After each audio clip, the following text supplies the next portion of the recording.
Hola, amantes de la historia y los misterios.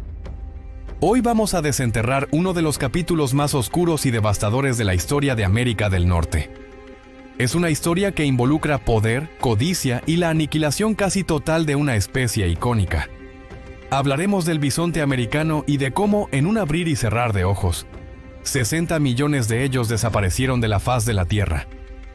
Este no es solo un relato sobre animales. Es la crónica de una estrategia calculada que cambió para siempre un continente entero. Imaginen por un momento las grandes llanuras de América del Norte antes de la llegada masiva de los colonos europeos. No eran un vasto y silencioso vacío. Eran el dominio del bisonte americano. 60 millones de ellos. Pensemos en esa cifra. Es más que la población actual de España. Eran una fuerza de la naturaleza, una marea viviente de pelaje y músculo que se extendía hasta donde alcanzaba la vista. Los relatos de los primeros exploradores y de los propios nativos americanos describen manadas tan colosales que el suelo temblaba a su paso. Una sola manada podía ocupar cientos de kilómetros cuadrados. Cuando migraban, el proceso podía durar días enteros en los que el horizonte era una línea ininterrumpida de bisontes. El sonido era un trueno constante, una sinfonía de la vida salvaje en su máxima expresión. No eran simplemente animales en el paisaje, eran el paisaje mismo. Moldeaban la ecología. Sus senderos se convertían en caminos. Sus revolcones creaban depresiones que recogían agua de lluvia, dando vida a otras especies.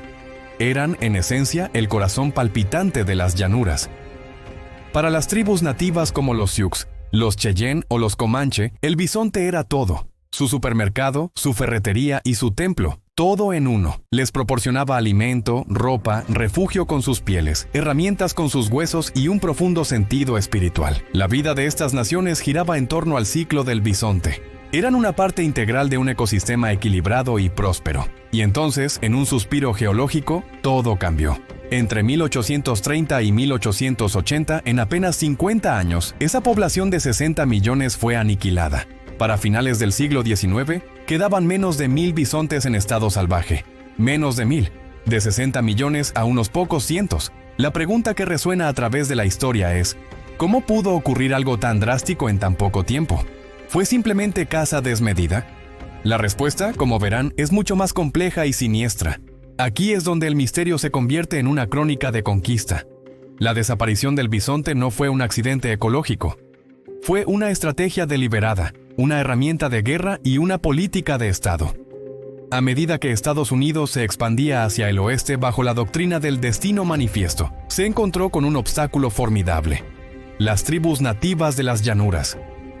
Estas naciones eran guerreros formidables y jinetes expertos que resistían ferozmente la invasión de sus tierras. El gobierno de los Estados Unidos y su ejército se dieron cuenta de que derrotar a estas tribus en una guerra convencional era increíblemente difícil y costoso. ¿Cómo someter a un pueblo que no dependía de ciudades ni de cadenas de suministro fijas? La respuesta la encontraron en el bisonte. Un general estadounidense, Philip Sheridan, lo expresó sin rodeos en un testimonio ante el Congreso. Estos hombres han hecho más en los últimos 2 años para resolver el peliagudo problema indio que todo el ejército regular en los últimos 30 años. Están destruyendo la despensa de los indios. Para un resultado duradero, dejen que maten, desuellen y vendan hasta que los búfalos estén exterminados. Matar al bisonte era matar la forma de vida de los nativos americanos. Era cortar su cordón umbilical con la tierra y con su propia cultura. Sin bisontes no había comida. Sin comida no había independencia. Sin independencia, las tribus se verían forzadas a rendirse y aceptar la vida en las reservas, dependiendo de las raciones del gobierno. Así, la caza del bisonte se convirtió en una política no oficial, pero fervientemente alentada. El gobierno no solo lo permitió, sino que lo promovió activamente. La construcción del ferrocarril transcontinental, que cortó las llanuras por la mitad, fue el catalizador final. El tren no solo trajo colonos y suministros, trajo a los cazadores. Y aquí es donde la historia se vuelve realmente grotesca. La caza comercial se desató con una furia sin precedentes. Equipos de cazadores profesionales, armados con potentes rifles de largo alcance como el Sharps, podían matar a cientos de bisontes en un solo día sin siquiera moverse de su sitio. Cazadores legendarios como Buffalo Bill. Cody se jactaban de haber matado miles de ellos para alimentar a los trabajadores del ferrocarril. Pero la carnicería fue mucho más allá de la necesidad. Se desató una moda por las pieles de bisonte en el este de Estados Unidos y en Europa. Las curtidurías desarrollaron un nuevo método para procesar las pieles y convertirlas en cuero industrial de alta calidad, lo que disparó la demanda. De repente, la piel de un bisonte valía unos pocos dólares, una suma considerable en aquella época. Esto provocó una auténtica fiebre del oro, pero en lugar de buscar metal, buscaban pieles. Los cazadores acudían en masa a las llanuras. La técnica era brutalmente eficiente.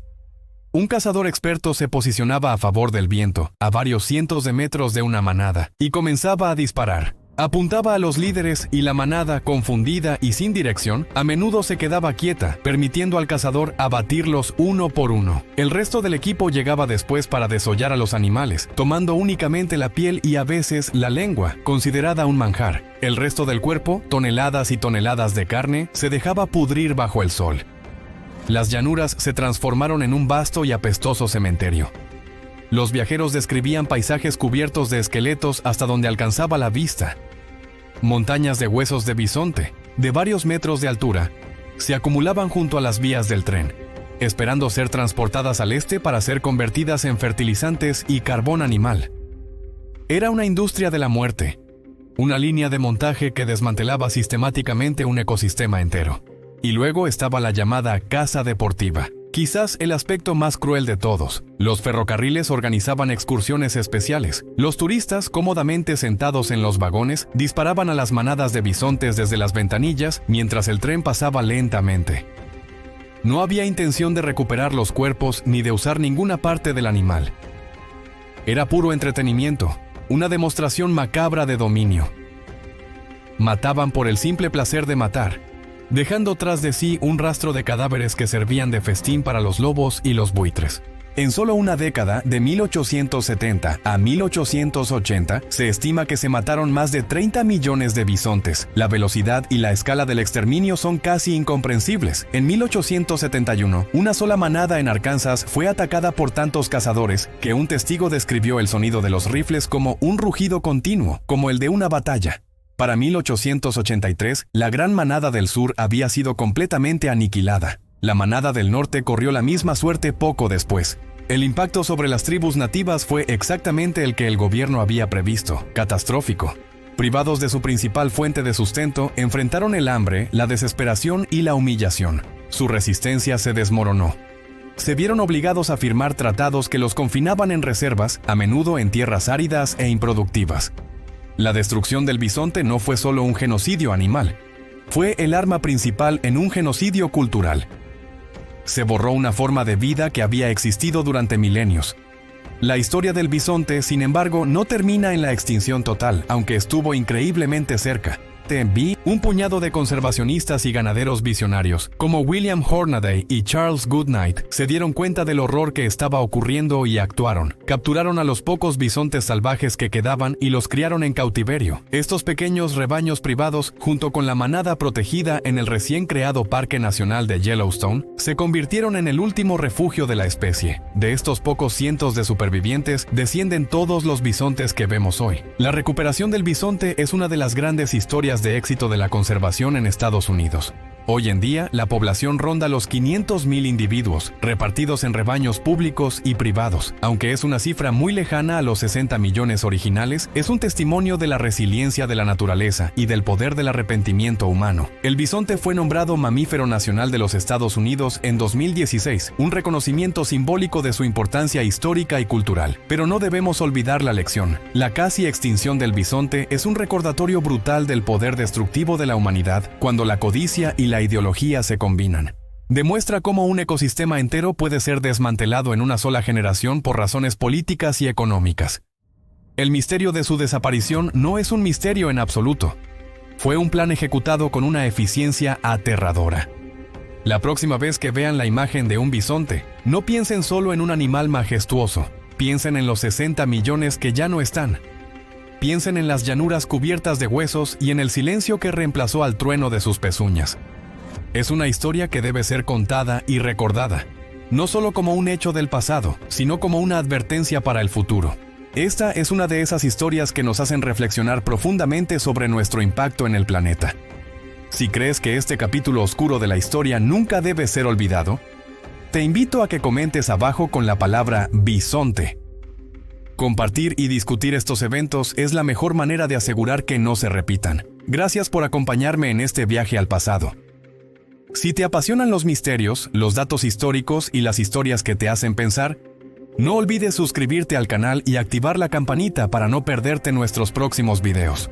Cada suscripción nos ayuda a seguir trayendo a la luz estas importantes narrativas. Nos vemos en el próximo misterio.